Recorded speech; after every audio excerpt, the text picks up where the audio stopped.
Welcome to our Radical Enlightenment podcast. I'm so excited to have Joseph Clarke on with us today. He is an author and spiritual healer, and Joe's specialty is strengthening your connection to your beautiful, powerful heart. Joe uses a combination of Reiki energy healing, mindfulness coaching, and heart-to-heart dialogue to help you cultivate your sacred heart connection. Joe also just recently published a book called Soul, a supportive guidance for healing and awakening. Through a combination of spiritual wisdom, practical guidance, and inspirational poetry, Soul empowers you to live more from your heart. Welcome. Thank you so much for joining. Oh, thanks for having me on, Kelly. I really appreciate it. Absolutely. I wanted to hear a little bit about your spiritual awakening. And I'm I wanted to have you on because I do a lot of work in the realm of the subconscious mind, and a lot of it is conscious mindset training and getting into somatics, like how is your body experiencing changes and things like that. But I recognize the power of paying attention to and living from the heart. And we in our culture tend to prop the brain up on a pedestal, and its job is to plan and protect, which lends to about 80% negative thoughts. And then often I teach people to kind of kick it off at the pedestal. But then what I liked, you and I had a session together, and what I liked about your coaching is that you're teaching an integration of all of it. So really, it's all working in conjunction, but I'm mostly curious about how to speak to and move into the heart so that we can really listen and communicate and live from a heart-centered way. So, Joe, let's talk about your spiritual awakening. What happened there? Oh man, a lot of things happened there. I think the most succinct way to summarize it is, I was a law student in 2010. I was at UC Berkeley. I was 29 years old at the time, and it was a 3 month semester. And for most of that semester, I'd been feeling run down. I was losing weight. I was having night sweats. I noticed my resting pulse rate was high. Usually it was in the 60s. Now it was routinely in the 90s. And so clearly there was something off with my health. But talking about putting the head on a pedestal, I was so focused on achieving in law school. And the wild thing about law school is your final exam is 100% of your grade. So all the work you put in during the semester leading up to it, if you don't complete that final for purposes of the grade, it's all for naught. And so what I told myself is, look, I'm just going to get through this. I'm going to do my final exam, and when it's done, I'll go to the health clinic, I'll get the antibiotics or the advice, whatever I need to get back into the flow of things. And, health can wait. So I finished the exam. It was an exam on evidence law. This was December 15th, 2010. Some classmates are going to the bar. They're like, hey, let's join. And I'm like, hey, I'd love to meet you guys there. I'm just going to swing by the health clinic first and go up. Wow. Before the sun went down that day, I was diagnosed with leukemia and I was receiving chemotherapy the next day. Oh my gosh. Yeah. Yeah. And so that head brain, that mind, which, as you said, plan and protect, it had this vision of the future, which was, we're going to graduate law Mhm. school and it's going to be all in this timeline. And you're going to become a lawyer and there's going to be retirement and all these things. It was all almost like the future was laid out. And I was just kind of walking into it. And this was like Mhm. a freight train that T-boned this whole thing off the rails and was like, yeah, life doesn't always work that way. Yeah. And, in terms of my spiritual awakening, the thing that happened there was, the first few days I was in the hospital, I was blessed to have a lot of visitors, friends and family came. And especially those first few days, there was just this frenzy of activity around me, coming to draw my blood, bring me meals, set me up with things, give me consultations. Basically, from morning to night, it was just kind of nonstop. And the blessing was I didn't have much time to really dwell on my situation as a result. But then several days into my stay, that moment came. I remember I was lying in the hospital bed. It was late morning. My bed had already been changed. My visitors had already left the room to go to breakfast. My doctor had come on his rounds. And something in me just kind of realized, okay, this is actually a little time just for me. And what started happening is I started ramping up into something like a panic attack. I had researched this form of leukemia. I had acute myeloid leukemia, which I knew was an especially lethal form of leukemia. Wow. And my thoughts really started gathering steam. You talked about those 80% negative thoughts. They become Mhm. so dominating in my mind space. And the thought that just kept going around was, you're going to die in this room. You're going to die in this room. Whoa. I'm getting a little emotional Yeah. thinking about that. And Kelly, I really felt on the verge of panic. It felt like these like icy tentacles were gripping my guts and my heart and my throat and just squeezing them. And my mind was just spiraling and spiraling in this negativity. And as it reached what felt like a fever pitch, kind of that level of intolerability, suddenly there was this wash of calm, just Wow. instantaneously. Yeah.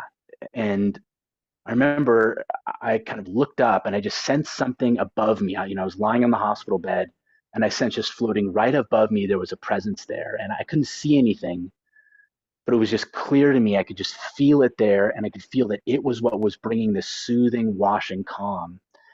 And then I felt it descend into my body. And it was almost like it just blew out that fear, that kind of icy tentacle that had been gripping me, that negative thoughts that were spiraling. They were just gone in an instant, and replaced was this reminder from deep inside of myself, this voice that came from so deep inside of me. And it said, "You're okay. You're okay. Whether you suffer in this room, Joe, whether you die in this room, you on the deepest levels are okay." And what was wild about this, Kelly, was, at this time in my life, I was an atheist and, being a law student, and I was just kind of skeptical by nature. But this message was so empowering and from so deep inside of me, it didn't feel like someone came in the room and was telling me this. It felt like I was actually remembering something that I had forgotten in my life. Yeah. And that recollection really set the track for all the spiritual awakening that's unfolded since. What do you think that energy above you was or is? I call it a guardian angel.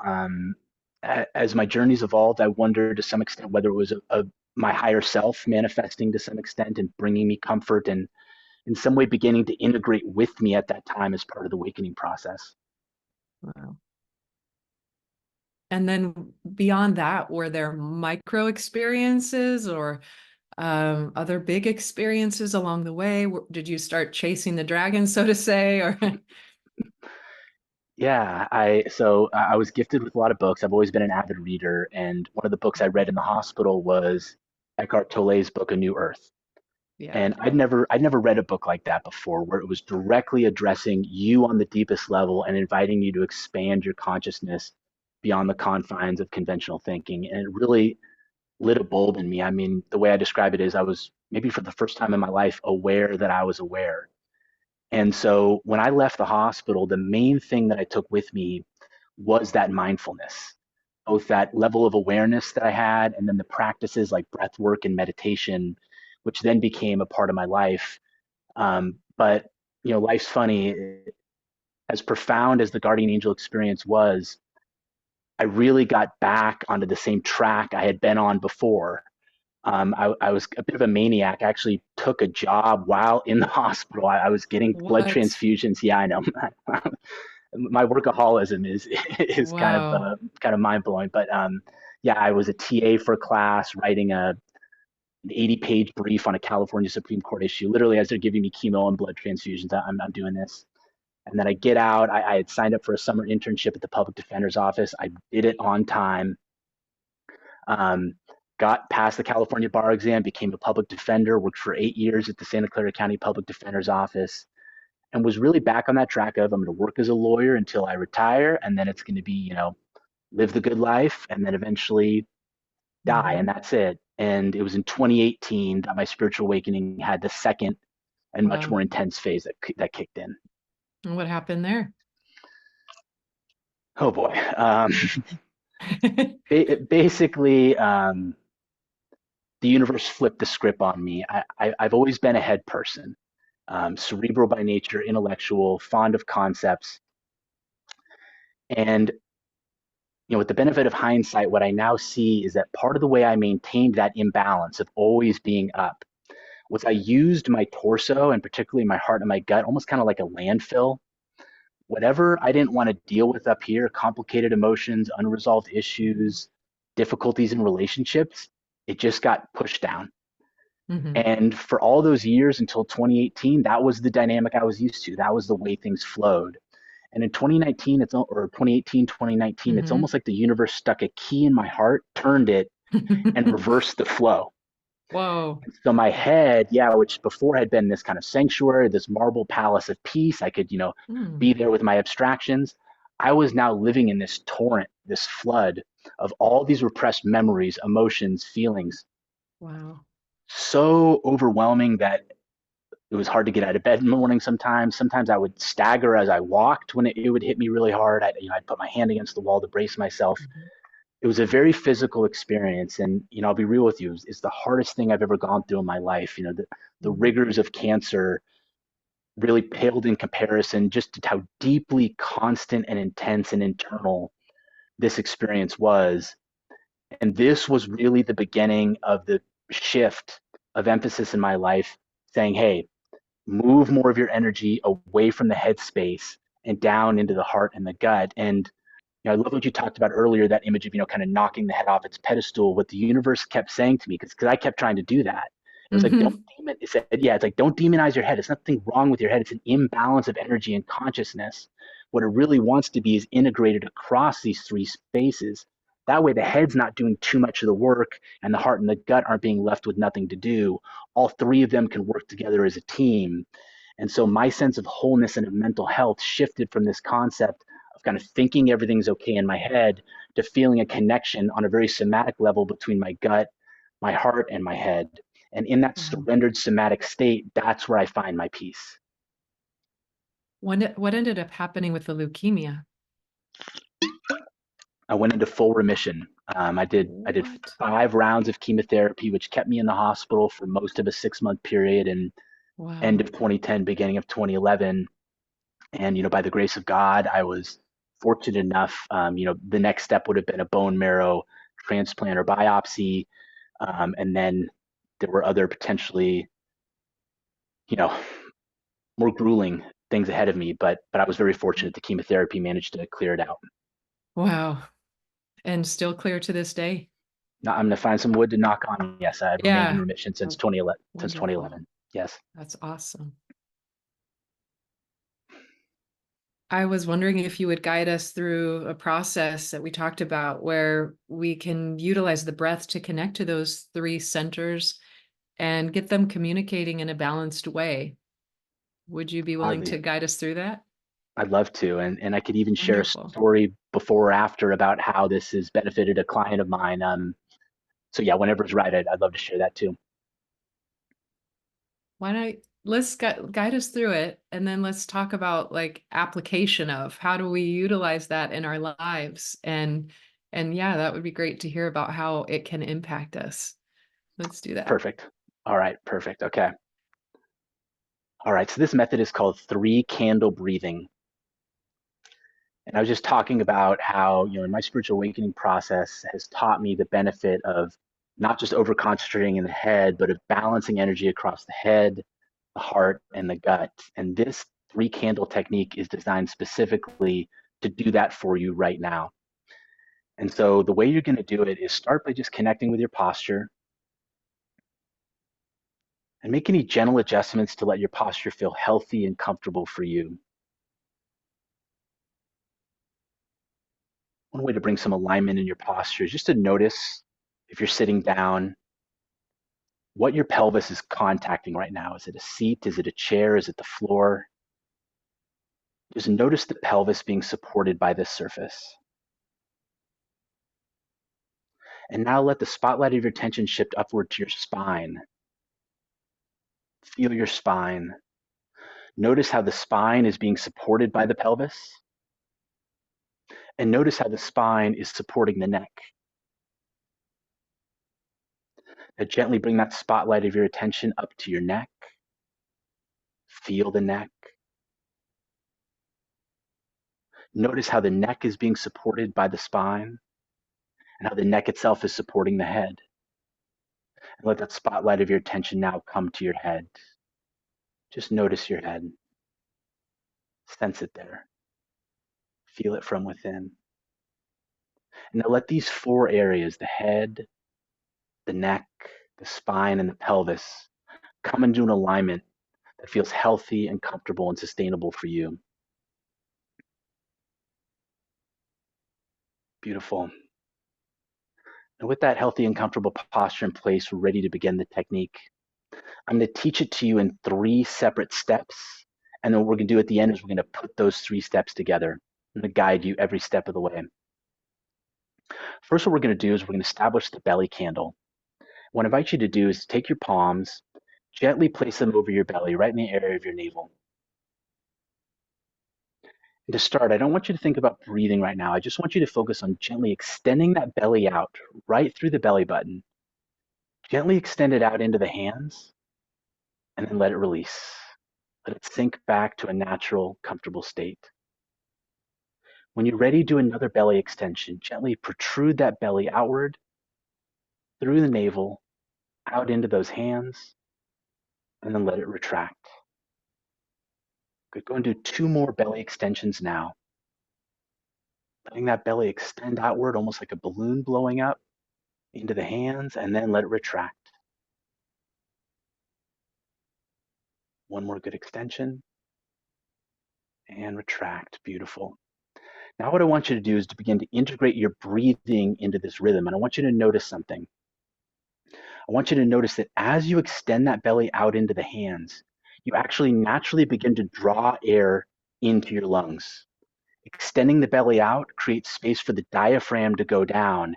And it's that natural lowering of the diaphragm that creates the vacuum in the lungs that draws air in from the atmosphere without requiring so much effort from the upper body, such as the neck and the face. So coming back to your belly now, practice this move. Gentle belly extension and inhale as the belly extends. And then release. And see if you can power the inhale with the belly extension itself. Go and take a little time and practice that now. Powering your inhale with a belly extension and then let it retract.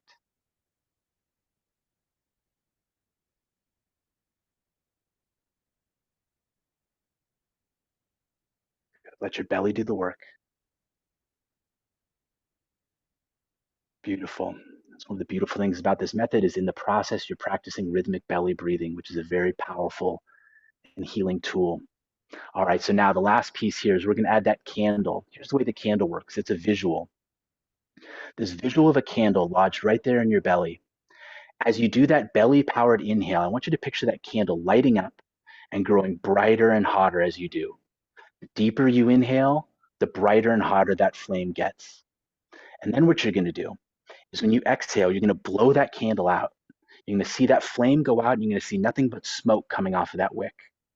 And that's an invitation for you to surrender into the exhale. Don't hold on to anything. Any thoughts you're holding on to, any tension you're holding on to in your body, even any worries you're having about whether you're doing this technique right. Let it all go into the exhale. Let it all go into that smoke. Because what you're going to do on the next inhale, you're going to relight that candle yourself. So let's go and do that now. We're going to do the belly candle, reconnect with that healthy and comfortable posture, hands on the belly, gentle belly extension, power and inhale. Now picture that candle in the belly going brighter and brighter as you inhale, and then blow it out. Nothing but smoke. Let it all go. Nothing to hold on to. When you're ready, repeat that cycle. Power a belly inhale. See that candle burning brighter and hotter. And when you're ready, release it. Nothing but smoke. Nothing to hold on to. Let your body relax. Let your mind drop whatever it's holding on to, because you're going to light that candle again. Extend that belly and light that candle. Let it burn as bright as you want. And when you're ready, blow it out. And let everything go out with it. Nothing to hold on to. Let's do 1 more of these.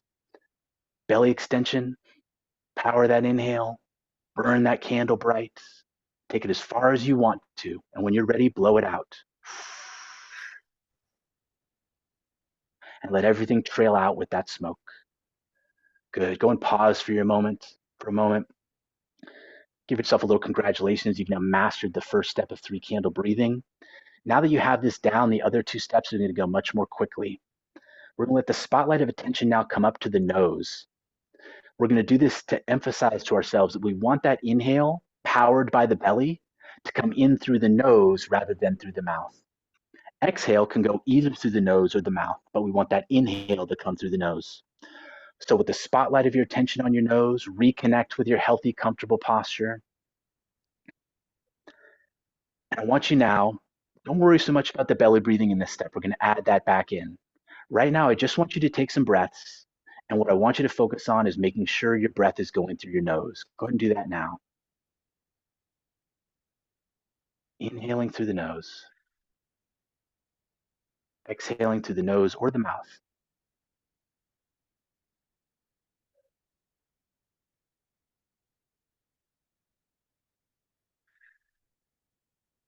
Good. The spotlight of attention shine on the nose. Let that be the source of the inhale. Beautiful. Now we're going to drop a candle right into that nose. Same visual as before. As you inhale through the nose, that candle burns brighter and hotter. As you exhale, nothing but smoke, and let everything you have you're holding on to, tension, thoughts, worries, let it all go into that smoke because you're going to restart that cycle. So go and do some nose candle breaths right now. Inhaling through the nose, lighting that candle, exhaling, nose or mouth, blow it out. Nothing to hold on to.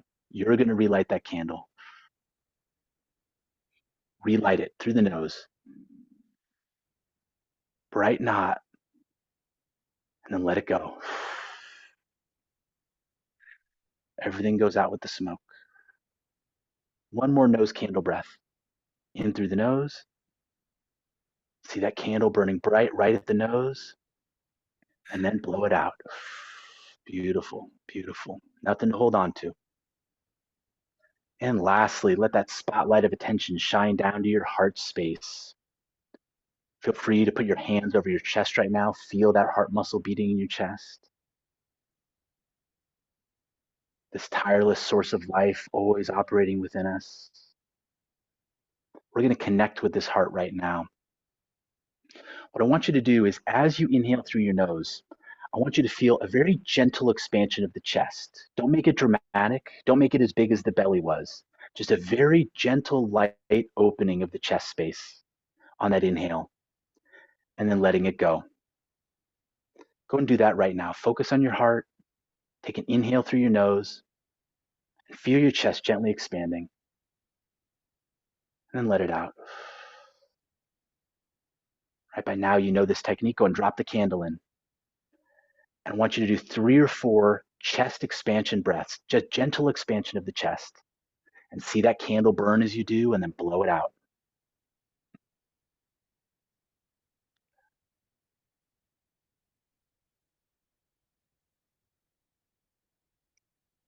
Gently expanding the chest with the inhale, and then letting it go. Candle burns bright and hot, and then nothing but smoke.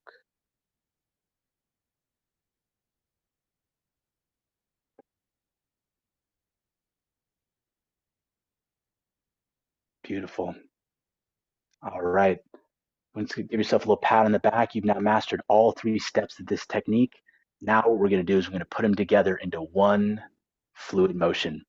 This is 3 candle breathing. I'm going to do one as a demonstration first, just so you can see all the pieces fit, and then I'll narrate you through some together.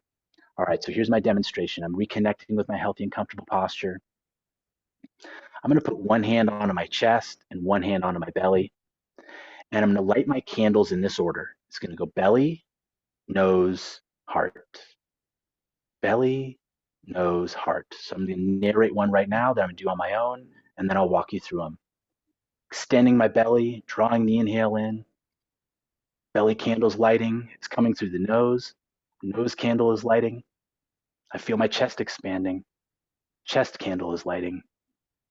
3 candles burning at once. And all 3 candles blown out at once, 3 trails of smoke. And into those trails of smoke, all my tension, all my thoughts, all my worries, anything I'm holding on to, it can all go in because I know I'm going to relight those candles on the next inhale. All right, let's go ahead and do it together. Feel free to put a hand on your chest, hand on your belly. I'll guide you through a few and then take over on your own rhythm. Trust your intuition here. Light that belly candle. Light that nose candle. Light that heart candle. Blow them out. Let it all go. Good. Another round. Belly candle. Nose candle. Chest candle. Burning bright. And blow them out. Nothing to hold on to. Relax and release. One more together. Light that belly candle. Light that nose candle. Light that chest candle. 3 candles burning bright. And release it. Nothing but smoke. Pour anything you want to into that smoke. Now I invite you to continue with this 3 candle breathing, and I'll just provide a little gentle narration and support for about a minute here to support you in your technique. Breathe with the 3 candles, belly, nose, and chest.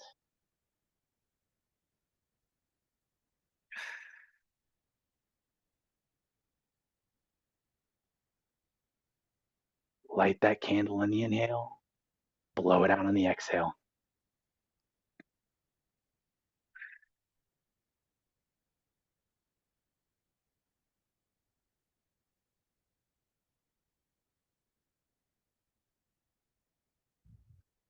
Three brains, one mind.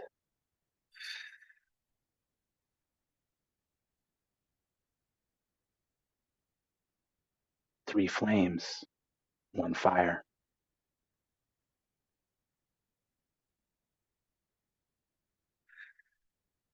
You are that fire. Go into 2 more solid rounds of 3 candle breathing.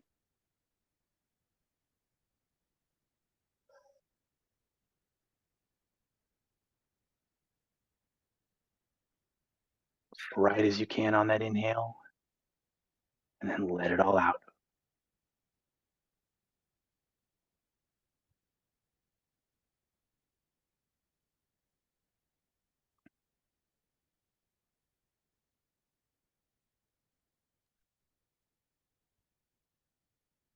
Beautifully done. Give yourself a little pat on the back, even a squeeze if that feels right to you. You just gave yourself a wonderful gift, connecting with your body, connecting your 3 brains, empowering your heart, redistributing your energy to bring more harmony to your system. I invite you to just take a brief moment of reflection here. Just notice how you're thinking, notice how you're feeling right now. And if you're feeling any better than you were before, let your mind make this connection between these results you're feeling now and this method you just used. And doing this will help you positively reinforce the technique so that you remember to use it in a time of stress and you feel more confident sticking with it so you can get these results again. Thanks, Kelly. Thank you so much. I felt like at first I was hesitant to blow out the candle of my heart because I was thinking about it as this sacred, beautiful space. And there was a part of me that said, oh no, I don't want to blow out that candle. And then I started thinking about the pain that we hold in our hearts from past Mm, wounds or experiences and our hesitancy to get hurt again, which causes us to block off the flow of giving and receiving love. And then I started getting into that rhythm where, and you said, don't worry, you're going to light that flame again, So it was like releasing those past wounds or future worries of getting hurt, allowing that energy to move and then feeling that burning bright light again and feeling the infinite nature of that. It's like we're lighting it again. We're releasing anything that we're holding on to. We're lighting it again. We're releasing anything we're holding on to. beautifully put. And I love what you said there about this kind of thought that the heart is a sacred space, because I think you're exactly right. And what I think you found in this technique is it's a sacred space for you. And what Mhm. you and I, on the deepest levels, are, I believe, is an influence, an inflowing of consciousness that is constantly arriving and re arriving. And that danger of staying stuck in the head is we concretize, we get stuck on mental positions. We forget that we're actually more of a flowing thing, and we think of Mm, ourselves as more of a concrete and a fixed thing. And it's from that mindset that we feel that we have something to protect or something to avoid. But when we surrender into the flow of feeling our bodies, powering our breath, and using our intention to hold these visuals, on a very deep level, we remind ourselves who and what we are on the most essential level, which I believe is we're each the inspiring warmth of our own hearts. And so that heart candle is really you coming into your being. And that release is that trust that you will come again. I love that. By come again, what does that mean? Does that mean reincarnate, or does that mean that we're just in it, that continual flow of letting go, and it's almost like from a particle to a wave, from a particle to a wave? How do you look at that? Yeah, well, I love that term reincarnation. I think I personally do believe in reincarnation on the level of, after an organic death. I don't believe we die. I think we just assume a new form. But, the saying as above, so below, I think that applies to the macro and the micro. The macro reincarnation is that organic death I just described. But I think we are constantly reincarnating. I think Yeah. every heartbeat to some extent is re-announcing our rebirth. It's only from that headspace where we identify ourselves as something that is fixed and moving through time, almost like a rock in a river, as opposed to being the river itself. Mm. Yeah. Yeah, I like because in order to evolve into something new, we must experience a series of little deaths of the old self. So we are reincarnating in real time in this life. And something I always like to say is that as long as there is breath, there is an opportunity to do something different. Mm, It's never too late. Like mm, when people they'll have a hardship within their family or something, and they'll say, it's too late, it's too far gone. And then I'll say, as long as there's breath, there's a chance to do something different. that's so beautiful. And I'm thinking here about the etymology of the word breath, Yeah. and it's spirit, inspiration. Ah, yeah. And so as long as there's breath, as long as there is spirit and you are that spirit, and when you're doing that breathing with intentionality, when you're doing it with surrender into the body, you're quite literally invigorating yourself with spirit, rebirthing Mm. your spirit self into that form. Beautiful. So how did your client integrate this into their life? What did it mean for them? Yeah, so this is a woman I was working with. She was in her 50s. And for this session, she and I worked a couple times. On this session, she was worried about an upcoming encounter she had. A friend of hers had recently suffered a terrible loss, the death of a very dear loved one, and her friend was deeply distraught. And my client came to me and she said, I'm going to meet with my friend tomorrow, and I'm terrified about this conversation. And what she told me was about this troubling pattern she was seeing in her life, that when friends were coming to her with difficulties, things like divorces, things like messy emotional feelings that didn't really have a name they could put on it, she noticed that she was listening, but then her responses, she would say things like, "Oh, but everything's perfect, everything's okay. In the Mm, big picture, things are okay." And she knew intuitively that this wasn't helpful. She actually saw her friends kind of distancing themselves from her in yeah. real time because they didn't feel supported. And so she's like, "I don't want to do this again. I don't want to repeat this pattern. This conversation, especially, is so deep and so important." And what my intuition told me was that this was an overconcentration in the head. The head is the seat of those high-minded ideals. Through the crown chakra, we receive these truths. And she was right. Everything is perfect. But we remember when we're connected to our hearts and our guts is there's a time for those truths to be spoken and there's a time for them not to be spoken. And so what I saw an opportunity to do with her was to help her cultivate a stronger connection with her heart and with her gut. And it was actually in that session that this 3 candle breathing was intuitively inspired. It just came organically. And so I taught it to her in real time. She loved how it felt. And the coaching I gave her was, okay, in the hour before you meet with your friend, try to do this a few times. And then Mhm. during the session with your friend, whenever you find yourself thinking about what you're going to say next, I want you to resurrender into this technique. And so then I connected with her the next day. And the first thing she said, she's like, "Oh my God, I am so glad we talked." She goes, "This was the best conversation I've ever had with my friend." She's like, "It flowed. It was easy. I wasn't anxious." My friend actually asked to extend the time. They were only supposed to meet, I think, for an hour. The friend invited her to stay longer. And she said, "I just listened. I just supported her. I only spoke when I really felt like I had something resonant to say. Otherwise, I was just there, present in my heart." And that was just such a powerful testimonial to me of what, when you're fully connected to your heart, your brain, and your gut, really what you are is you're you. You're Yeah. that unique individual person who can show up with authenticity and integrity, recognize the moment, and respond in a way that you could truly be proud of. And that's what she did. And so it was a beautiful genesis for this technique. And I've just seen it do so much good since.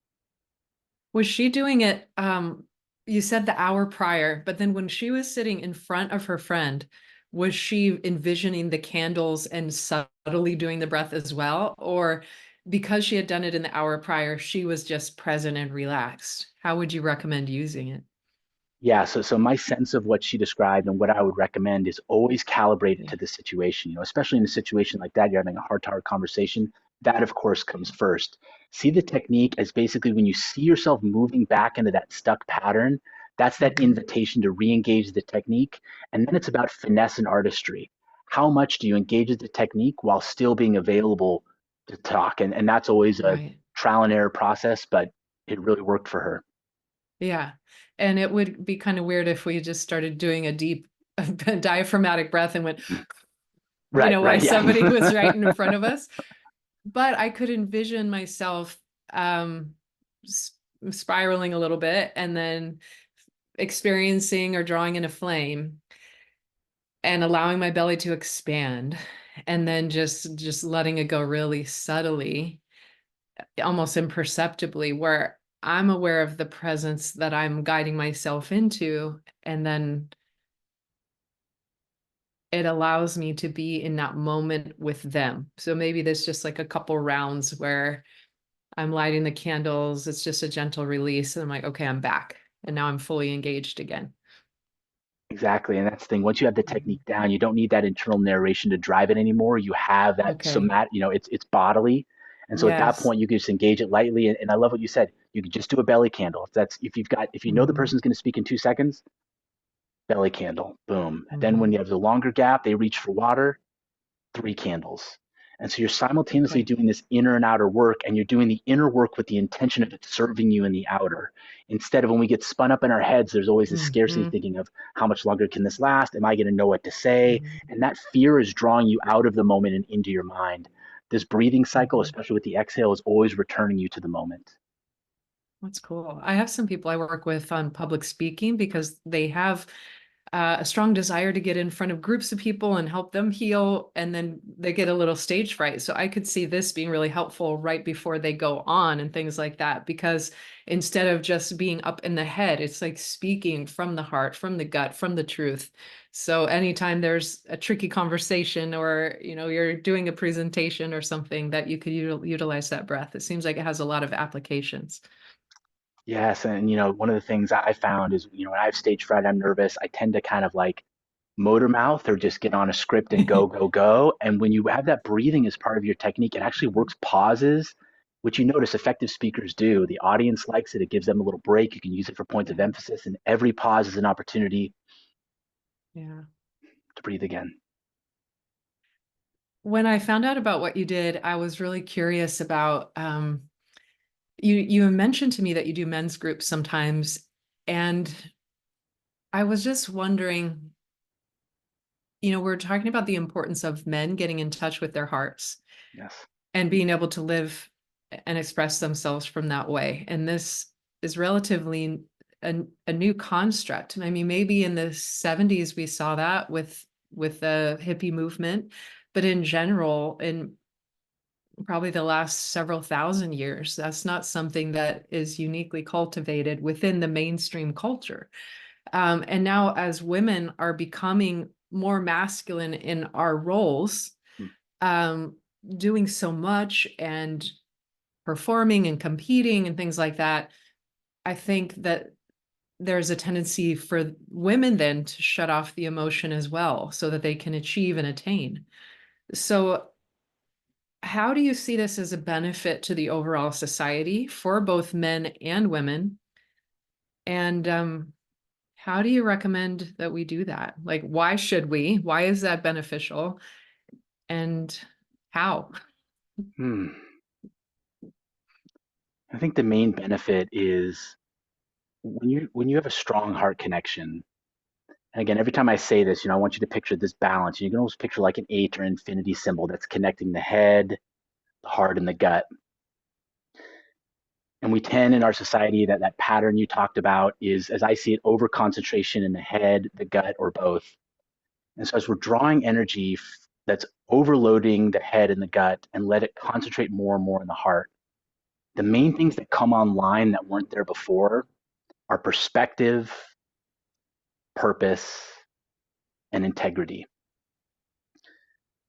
When we're living from the head or the gut, we tend to find ourselves lost in our agendas and roles.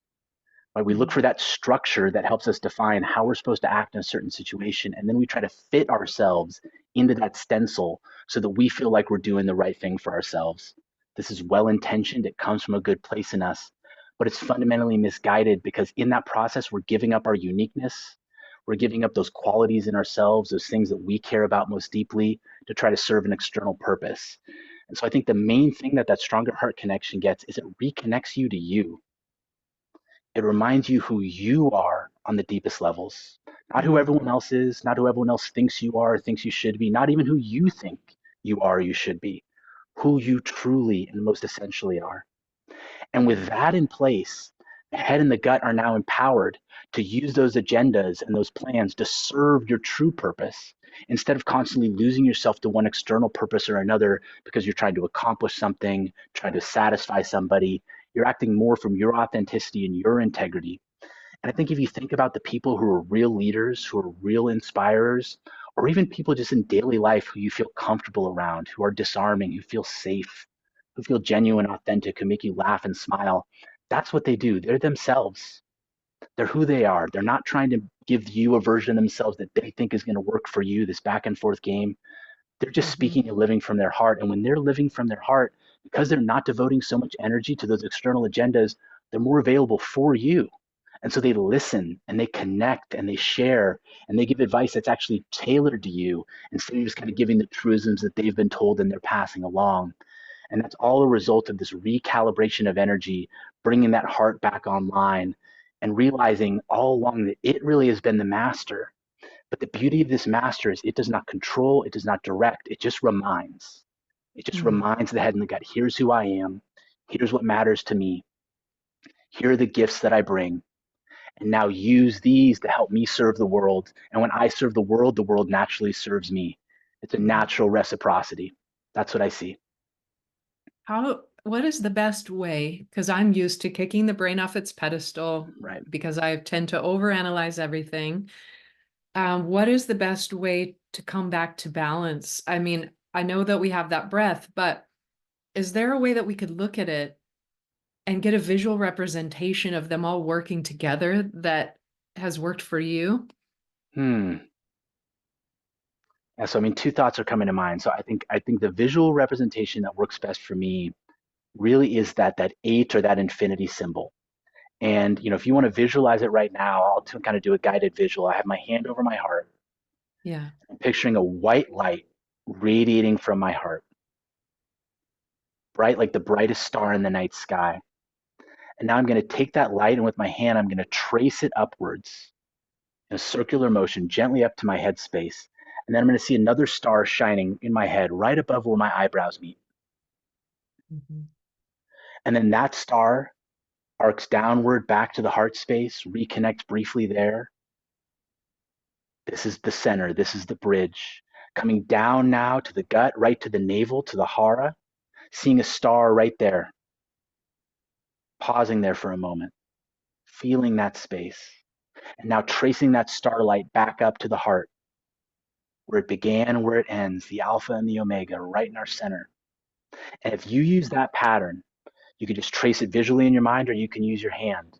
It'll connect these three areas and it'll achieve that recalibration of reminding ourselves we're over concentrated high and low. We want to bring more to the middle. And the second piece I'd say there, and this is something as a head person that I relearn every day.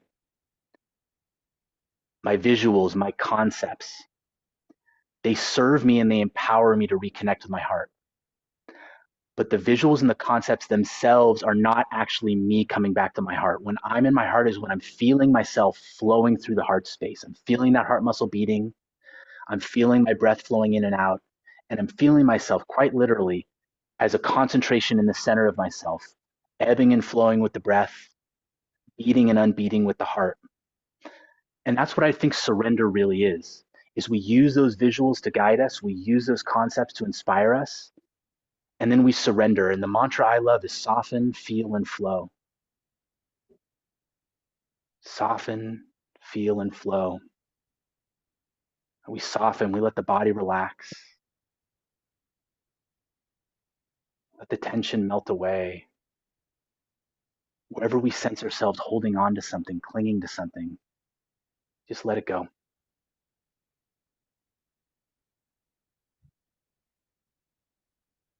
Let that body gradually soften, releasing its tensions, releasing its agendas. Just gradually bring a softening to the body. Once you feel like you've done softening for a while, once you feel like you've made some progress there, we're going to shift to feeling. I want you to feel the heart muscle beating in your chest. See if you can just feel it directly, instantaneously. Go right to it. And to help you strengthen that connection, you can put your hand over the heart muscle to feel it beating. I like to take my pulse at my throat sometimes. And right now, just focus on one thing. Feel. Feel. Feel the heart muscle beating in the chest. Feel the overall body housing this heart. And feel both at once, the body and the heart within. Feel. Feel. As any thoughts arise, anything tries to pull you away, see that as an invitation to feel freshly, to feel again, to feel anew.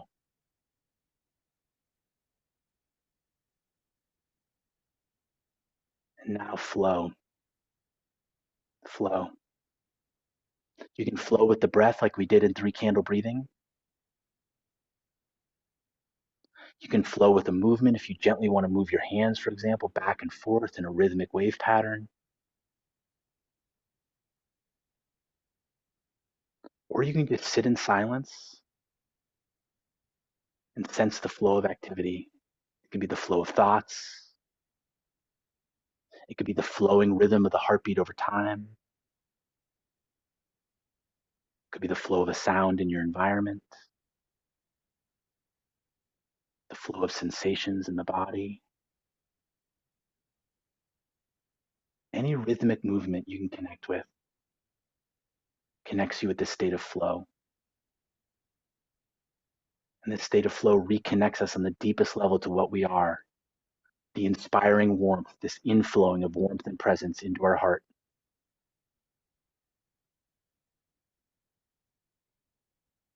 And then eventually let even that mindset go. Return to your daily life and keep soften, feel, and flow in your pocket. And anytime you find yourself spun up in anxiety or spun down in depression, you can soften, feel, and flow to bring more energy back to your heart space. I could see a lot of my clients saying that they would get stuck.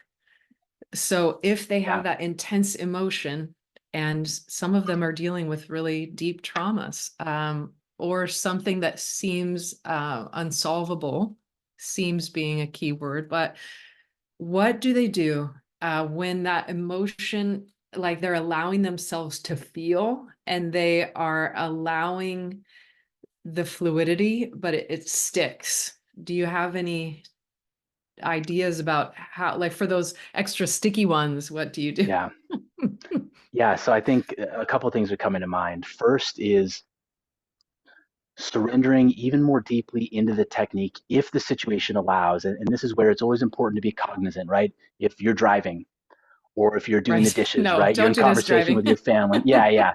You want to know your situation because exactly as you pointed out, that stuckness is Yeah. actually a hidden opportunity. It's It's a part of ourselves that's crying out for healing. What we just have to be honest with ourselves about is now the right time to go into that depth, because it can take time. It can be a very vulnerable experience. But if time allows, surrendering ever more deeply into that practice, working in that three candle breathing, staying with the energy, that difficult energy, softening around it, breathing with it is a powerful healing technique. Mhm. I think the other thing we can do to ourselves for ourselves though is give ourselves permission to let it be. Because for deep stucknesses like that, I think the most important thing to do is to find someone you can work with who can help you through the process. Doing those things Yeah. alone, I think for most of human history, we've always been tribal societies. We've always had people we worked with in sacred ceremonies and even just around the fire to help us That's through right. life's difficulties. Don't do it alone. Find a friend, find a professional, somebody who can help you navigate through that. Mhm. And in the meantime, use your breathing, use your connection to your body.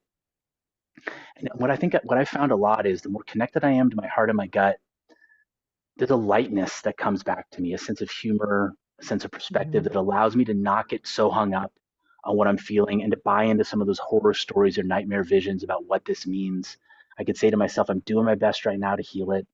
I'm committed to healing it in the future with the help of someone else. And for right now, I can let it be and focus on my activities in my life. Yeah, it's beautiful and such a good reminder that we don't have to do it all alone and we can call in the helpers. Yes. And you do work with people one to one. And what I experienced in your presence was a deep feeling of acceptance, non-judgmental. We could talk about anything. You were super intelligent, very insightful, tons of what I would call intuitive hits that you were sharing with me about what was coming in, what you were noticing that was really good at helping me reflect or seeing things in a different angle that I hadn't seen before or even thought of looking at it in that way before. So like surprises, which I love, and just super adept at the healing modality of Reiki and the way you're moving with energy and being a space holder. I felt so safe and secure in your presence and able to just be, or even the parts of me that I don't want to look at myself, and just to share those and to feel your non-judgmental acceptance. What a gift that is, you know? So we wanted to offer people a gift today for listening. And if you want to experience the magic of Joseph's work, he is gifting your first session 2 hours for the investment of only 1 hour. So it's like a 2 hour for one.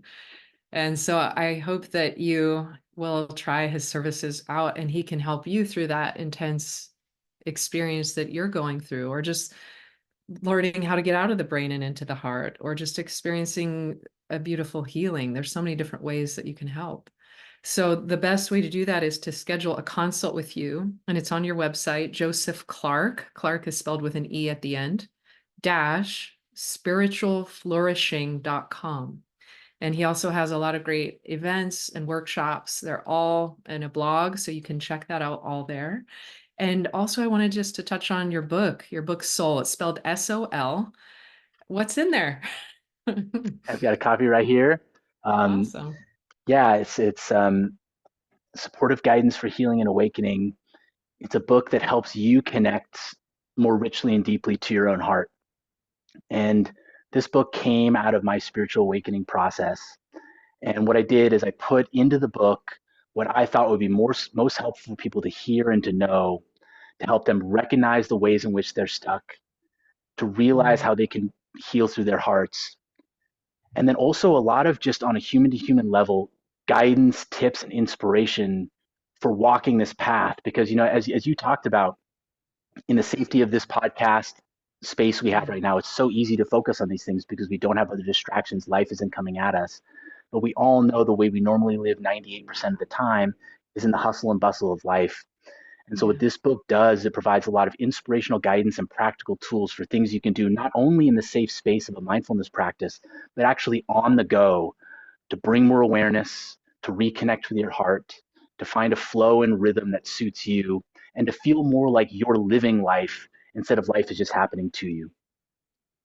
I absolutely love that. And that's our whole reason for this podcast is exactly that, sharing tips and tools to inspire and awaken. And it sounds like your book has all these practical things, which that's what I'm looking for is like, just tell me how to do it because we Right, don't right. know. And you found a pathway with ways that work. So it's like sharing that with those of us who are in the dark, feeling around like toddlers, trying to figure it out. So thank you for sharing those ways that we can do that. You're And so welcome. is there any last words of wisdom or anything you'd like to share as we close out? Hmm. Yes, and the word that's coming to mind is friendship. Um, I think if you reflect on your life and you think about the things that you've treasured most in life and that you truly look forward to most in life, it's being in this feeling of friendship. And the message I want to share today is twofold. One, the conventional way we think about friendship is interaction with other people, with our friends, or even being friendly with people we don't know. Mm. There's a beauty and a power and a gift to that, a vulnerability that helps us feel more in community and connection with each other. And the more walled off we are inside, the less willing we are to show ourselves and reveal ourselves to others and let them reveal ourselves to us. The more we start buying into those limited conceptions of who and what we are. And so I encourage you, when you have your interactions, just try it for today. See if you can bring more of that spirit of friendship, openness, flow, honesty, humor, and lightness into your interactions. And the second message I want to share, which may be a little more counterintuitive, is that friendship is also a gift we can give to ourselves and within. It's also a product of interaction. When you're gentle with yourself, when you give yourself that sip of water, that break that you sense your body really needs, when you feel the urge to be hard on yourself, to punish yourself, to kind of wag the finger or to put yourself back to the grindstone, but instead you slow down, you take a breath, you give yourself a little time. Those are all acts of friendship to yourself.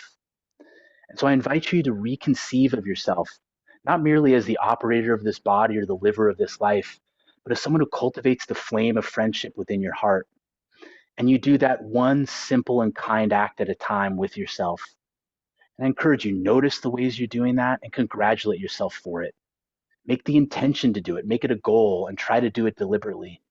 And then notice how, as you cultivate this flame of friendship in your life, both in your interactions with others and in your interaction with yourself, notice what shifts. And I bet what you'll find is you feel better, you think more clearly, you make wiser decisions that you can truly be proud of later, and you just enjoy life Mhm. more.